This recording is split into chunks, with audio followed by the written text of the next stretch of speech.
Olá, seja bem-vindo ao Matemadicas e nós estamos na sexta questão de um total de 15 e todas as outras estão aqui na playlist aparecendo nesse canto superior direito para que você possa estudar na velocidade e no seu ritmo. Pegue o material, uma caneta, uma borracha, pause o vídeo nesse momento que não tem a resolução para depois você acompanhar a resolução aqui comigo. Não deixe de se inscrever aqui no canal e bora resolver essa questão. Vamos começar a ler o enunciado. Em um escritório de advocacia, o estagiário precisava guardar após o expediente dos advogados metade dos processos que estavam na caixa denominada processos a aguardar.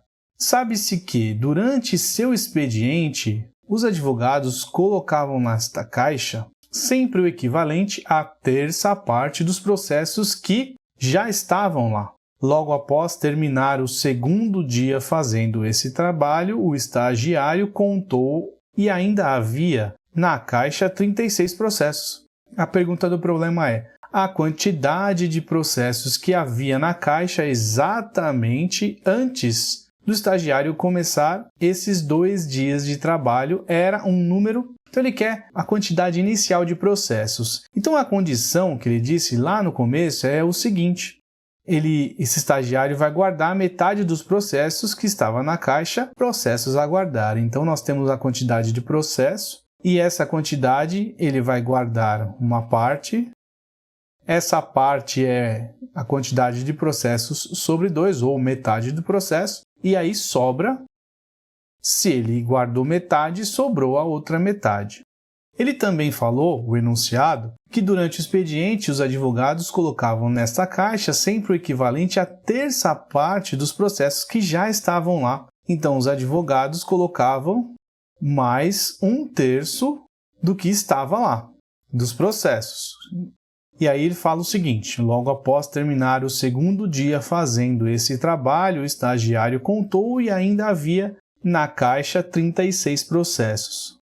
Então, havia ainda, após o expediente,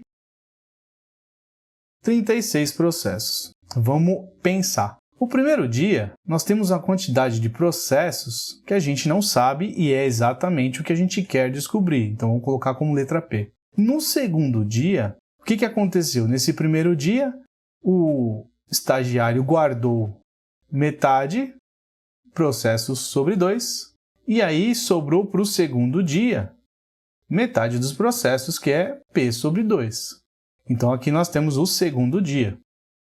No segundo dia nós temos a quantidade de P sobre 2. E o que vai acontecer? Durante o dia, os advogados vão acrescentar 1/3 desses processos. Então é mais 1/3 da quantidade do processo inicial, que era P sobre 2.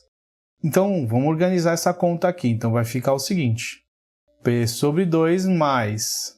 Aqui é uma multiplicação de frações, então vai ficar 1 vezes P é P, 3 vezes 2, 6. Então, a gente vai ter que juntar isso. Então, vai ficar, tira o mínimo entre 2 e 6, que dá 6. Divide pelo de baixo, multiplica pelo de cima. 6 dividido por 2 é 3. 3 vezes P, 3P, mais 6 dividido por 6 é 1. 1 vezes P, P. Portanto, sobrou 4P sobre 6, quando os advogados acrescentaram 1/3 aqui. E o estagiário vai ter que fazer o quê? Ele vai ter que pegar metade disso aqui para guardar. Então, no segundo dia, para ele guardar, vai ter 4P sobre 6, que a gente pode até simplificar para ficar mais simples, mas eu vou manter assim para você saber de onde veio. Então, o estagiário vai guardar metade disso. Então, ele vai guardar metade dessa caixa, que é 4P, do que tem na caixa, sobre 6. Vamos organizar isso aqui. Multiplico de cima pelo de cima e de baixo pelo de baixo. 1 vezes 4P, 4P, e 2 vezes 6, 12. Então, sobrou esse 4P, 12 também aqui, que é metade. Tá. E ele falou que após o expediente, está aqui embaixo isso aqui, ó. Após o expediente, ou seja, depois que os advogados colocaram 1/3 e depois que o estagiário guardou metade, ainda restavam, então tá aqui, ó, ainda havia na caixa 36 processos. Então, depois que os advogados acrescentaram 1/3 e depois que o estagiário guardou metade, ainda tinham 36 processos. Então, quer dizer que 4P sobre 12 é igual a 36. Vamos simplificar isso aqui para a gente descobrir a quantidade de processos iniciais. Então, corta esse 4 com esse 12 aqui, então vai simplificar, sobra 1 e 3. Portanto, 1 vezes P é P, dividido por 3, igual a 36, multiplica cruzado. P, portanto, é igual a 36 vezes 3. Portanto, a quantidade inicial de processos, 108, que é 36 vezes 3. Então, inicialmente, tinham 108 processos. E se você agora fizer as contas, guardar metade, sobra metade, no dia seguinte vai mais 1/3 e assim por diante, você vai chegar nesse valor. Vai ver que esse valor 108 é a resposta do nosso problema. Portanto, a alternativa C é o gabarito da questão. Se você se enroscou em algum lugar, é só voltar ao vídeo e aqui em cima apareceu para você um card, que é o do meu curso, que pode te ajudar bastante para você entender essas questões. Não deixe de se inscrever, compartilhar e bora para a próxima questão. Muito obrigado e tchau!